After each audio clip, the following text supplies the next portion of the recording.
এটা 2-3 দিন হয়ে গেছে ইউএসএ তে একটা ইউএসএর কোনো একটা পত্রিকাতে একটা জাস্ট ফান হিসাবে এসেছিল যে প্রেসিডেন্ট ট্রাম্প তার একজন উপদেষ্টাকে জিজ্ঞাসা করছেন যে যুদ্ধের কি খবর, ইরান যুদ্ধে এর কি খবর। তো তার যুদ্ধ উপদেষ্টা বলছে যে মিস্টার প্রেসিডেন্ট, আমাদের তো মিসাইল নাই, মিসাইল শেষ হয়ে গেছে। আমাদের তো হুম। মিডল ইস্টে কোনো বেজ নাই, আমাদের তো নেভি অনেক দূরে, আমাদের তো কোনো বন্ধু নাই, ইসরায়েল তো কথা শুনছে না, ইরান তো থামছে না, এখন আমরা কি করব। তো হুম। বেসিক্যালি আমেরিকার অবস্থাটা অনেকটা এরকমই।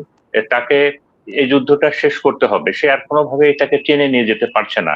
সে মিলিটারিলি, ইকোনমিক্যালি এবং ডিপ্লোম্যাটিক্যালি আর পলিটিক্যালিতে আছে, এই চারটা দিক দিয়েই সে এখন অত্যন্ত কোণঠাসা অবস্থায় আছে। একই সাথে নতুন করে আবার এটা আবার গত 2 দিনের পত্রপত্রিকায় এসেছে, এটা ফ্রান্স হুম। 24-এ এসেছে, নিউ ইয়র্ক টাইমসে এসেছে যে মিলিটারি কমান্ডের সাথেও ট্রাম্পের যে সম্পর্ক, মানে একটা একটা বড় ফ্র্যাকচার দেখা দিছে। আপনারা হয়তো জানেন যে এই যে সিচুয়েশন রুমে, মানে যুদ্ধের সিচুয়েশন রুমে যেখানে যখন তাদের F-15 ক্র্যাশ করলো, পাইলট কে উদ্ধারের যে নাটক, তখন ট্রাম্প ট্রাম্পকে তারা 24 ঘন্টার জন্য বের করে দিয়েছিল ওই সিচুয়েশন রুম থেকে, কারণ ডিস্টার্ব হচ্ছিল। এবং ট্রাম্প ট্রাম্প সেখানে একবার অনেক চেঁচামেচিও করেছিলেন, চিৎকার চেঁচামেচিও করেছিলেন, বিকজ এই যে আমেরিকার এই ব্যর্থতাগুলো সে ওখানে মেনে নিতে পারছিল না। একই সাথে হুম। যার একটা বিস্ফোরক খবর যেটা গতকালকে এসেছে পত্রপত্রিকা, আমি আজকে দেখলাম যে ট্রাম্প সেখানে নাকি আমেরিকা ইরানের বিরুদ্ধে নিউক্লিয়ার পারমাণবিক বোমা ব্যবহারের জন্য ওই কোডও চেয়েছিল, বাট আমেরিকার যে জেনারেল ছিলেন, জেনারেল কেন, তিনি সেটাকে দেন নাই। এটা নিয়ে এই মিলিটারি কমান্ডের সাথে ট্রাম্পের মোটামুটি একটা বাদানুবাদও হয়েছিল, এবং পরে ওই ওই জেনারেল কেনকে দেখা গেছে বেশ রাগান্বিত ভাবে ওই রুম থেকে বের হয়ে যেতে।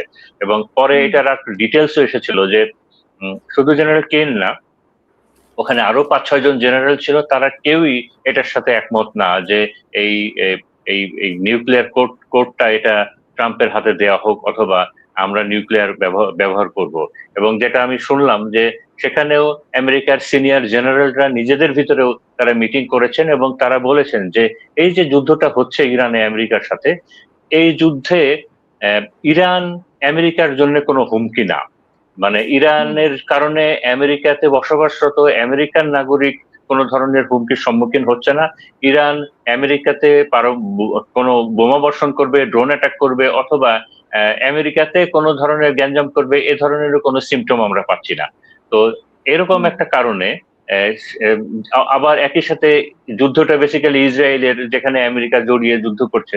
তো এরকম একটা কারণে ইরানের উপরে আমরা পারমাণবিক বোমা ব্যবহার করব না, এটা কোনোভাবেই এটা সম্ভব নয়। এটা এই পৃথিবী অথবা ইতিহাস অথবা ভবিষ্যৎ আমাদেরকে ক্ষমা করবে না। মানে তারা এরকম একটা ডিসিশনে গেছে যে ইরান কোনোভাবেই যুক্তরাষ্ট্রের মাটিতে যারা আছে তাদের জন্য হুমকি না। তো তো হুম। তাদের বিরুদ্ধে আমরা পারমাণবিক কোনোভাবে ব্যবহার করব না।